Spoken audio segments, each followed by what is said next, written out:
Tonight, we leave behind the modern world and step back into the flickering candlelight of the 18th century, a time of powdered wigs, gilded palaces, and the great weight of empire. It is here we find George III, King of Great Britain and Ireland. To some, he was a model of morality and discipline, a man of science, a devoted husband and father.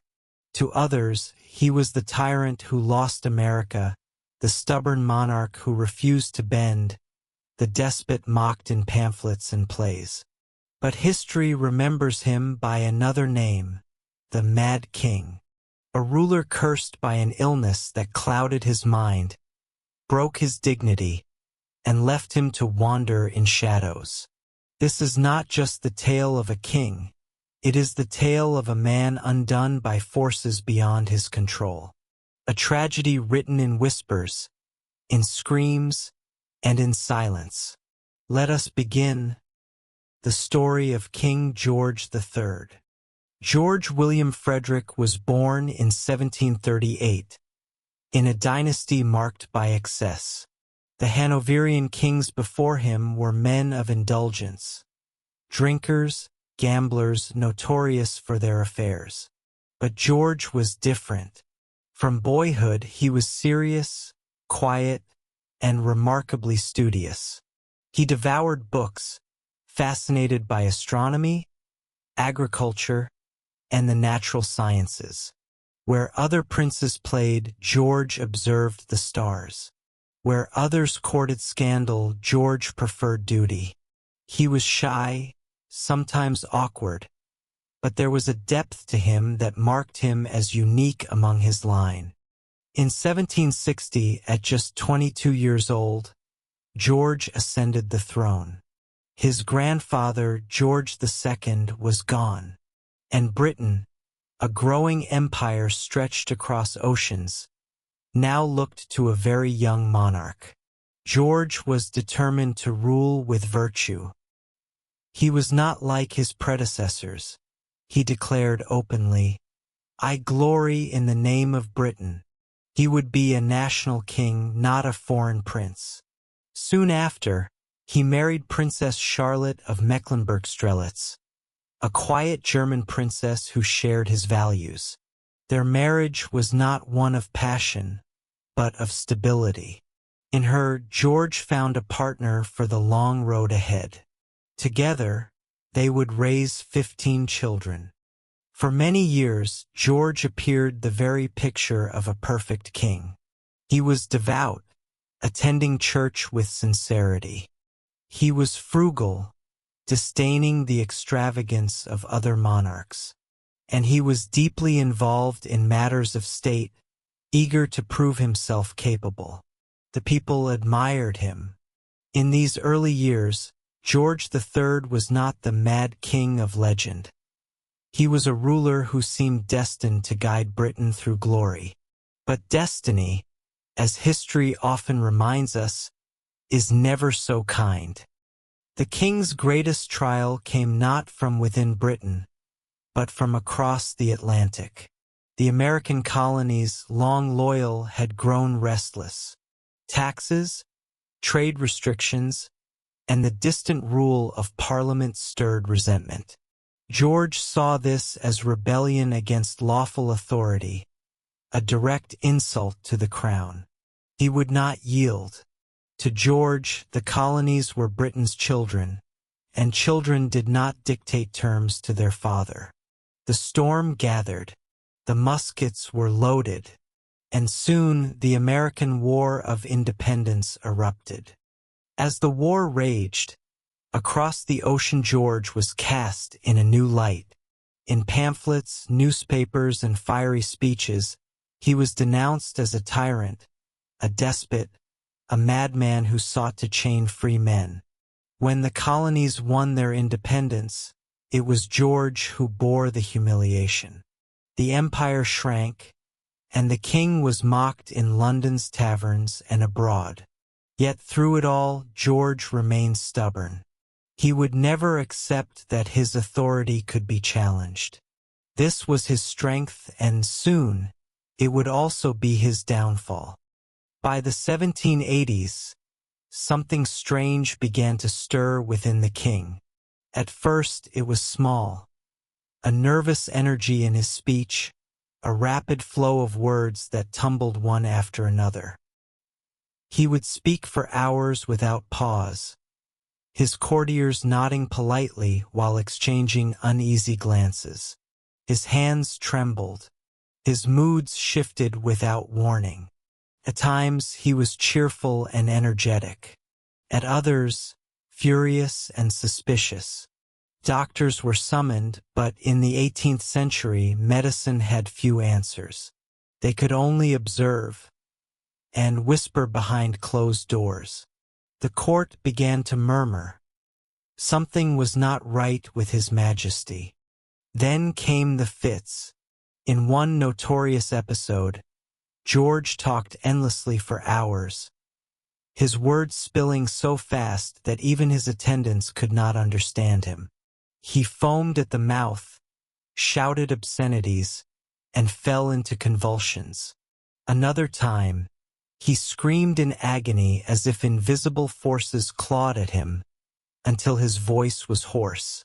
On dark nights, he would wander the palace gardens, speaking to trees as though they were his ministers, bowing to them as though they sat in parliament. What had begun as whispers now became a roar. The King of England was losing his mind. The court grew tense. Ministers avoided his presence when his fits began. Servants feared his sudden rages. Violent, unpredictable, terrifying. Even Queen Charlotte trembled, torn between loyalty to her husband and fear for her safety. Doctors prescribed restraints. At times, George was held down, his cries echoing through the palace halls, his fingernails tearing at his own flesh as he fought against invisible torment.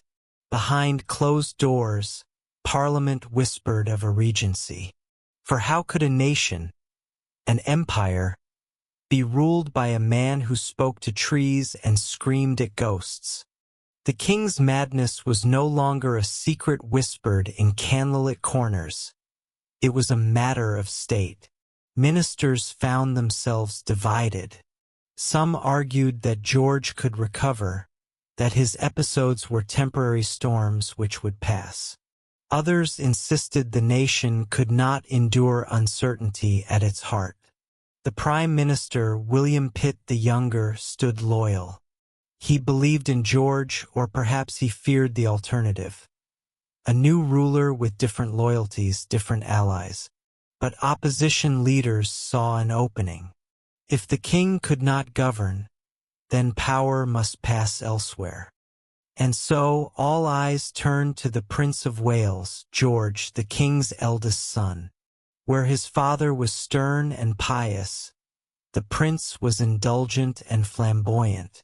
He loved gambling, drinking, and the pleasures of London's high society. Many saw him as unsuitable to lead, yet he was heir to the throne. Whispers of a Regency Act began to spread. If the king was unfit to rule, the Prince of Wales would take power as regent. The thought thrilled him, and he surrounded himself with allies eager to see the king dethroned in all but name. But even as the prince waited, the king's condition shifted. There were moments of clarity, brief windows when he spoke with calmness, dignity, even wisdom, and these moments were enough to give hope or to prolong the agony of uncertainty. Beyond the palace walls, the people of Britain watched anxiously. Pamphlets spread rumors of the king's madness, some mocking, others mournful. Caricatures appeared in shop windows, showing their monarch as a fool, a lunatic, a broken man. And yet, many pitied him. They remembered the virtuous young king who once walked among them, speaking warmly to farmers and craftsmen. Now that same king raved in his chambers, his cries muffled by heavy drapes and stone walls.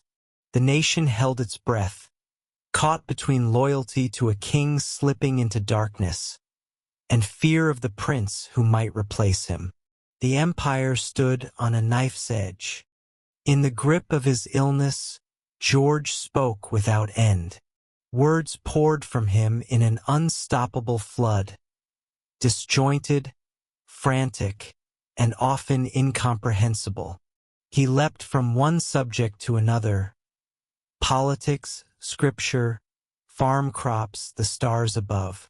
Sometimes he laughed uncontrollably, his voice echoing through the palace halls. At other times, he wept without cause, tears staining his cheeks as his attendants stood helplessly by. Doctors recorded that in one episode, he spoke for hours until his voice gave way to a raspy whisper. He insisted he was in conversation with unseen companions, angels, ancestors, even spirits of long-dead kings. And though the palace tried to keep these fits hidden, the walls could not contain his cries. Most infamous of all were the king's midnight wanderings in the gardens of Windsor. There, under the pale light of the moon, he held conversations with trees as if they were living courtiers. He bowed respectfully to oaks, addressed elms as ministers, and scolded willows as though they had failed in duty. To him, these trees were not silent. He believed they answered, sometimes with wisdom, sometimes with betrayal. What to others was madness, to George was a kingdom of roots and branches, where parliament and palace alike stood in leafy disguise. The image of a king speaking to trees would haunt his legacy for centuries, immortalized in whispers and cruel jokes. As the years passed, his illness came in waves. Moments of clarity gave way to storms of confusion. At times he recognized his family, his ministers, his role as king. At other times he was lost in a prison built not of stone, but of his own mind. He sang endlessly, prayed loudly, and cursed violently. He believed himself to be in different places, at war, in parliament, even in heaven. The doctors applied the only treatments they knew: blistering, bleeding, cold baths, and restraints. These torments brought little relief. The once proud king, who had stood firm against rebellion, who had dreamed of a strong and moral reign, was reduced to a shadow. The mad king of England, trapped between sanity and madness, dignity and humiliation. By the early 19th century, the truth could no longer be denied. The king was unfit to rule. His madness had returned with greater force, stretching not for weeks but for years. In 1811, Parliament acted. The Regency Act was passed, declaring the Prince of Wales to serve as regent. George III, still king in name, was stripped of his power. The son now ruled in the father's place. The regent took the throne with eagerness. Where his father had been frugal, he was extravagant. Where his father had been pious, he was indulgent. London's society entered a new age, the glittering, decadent Regency era, born from the shadows of a father's madness. As the regent basked in power, the old king faded into obscurity. George III was moved to Windsor Castle, where he lived out his days in seclusion. Blindness had overtaken his eyes, deafness dulled his ears, and madness clouded his mind. He wandered the halls, sometimes singing hymns, sometimes muttering to himself. To the outside world, he was invisible. The monarch who once ruled an empire now existed as a forgotten figure in his own palace, tended only by attendants and shadows. The Prince Regent embraced his role. Lavish banquets, Grand balls, theaters, and gambling halls flourished under his patronage. The people called him extravagant, reckless, and vain. But he was king in all but name, while his father lingered in silence. The regency was not born of triumph, but of necessity. A kingdom could not be ruled by a man lost in madness. And so the crown, though still upon the old king's head, was carried by the shoulders of his son. George III lived on in shadow, watching the world move without him. He survived wars, revolutions, and the loss of colonies.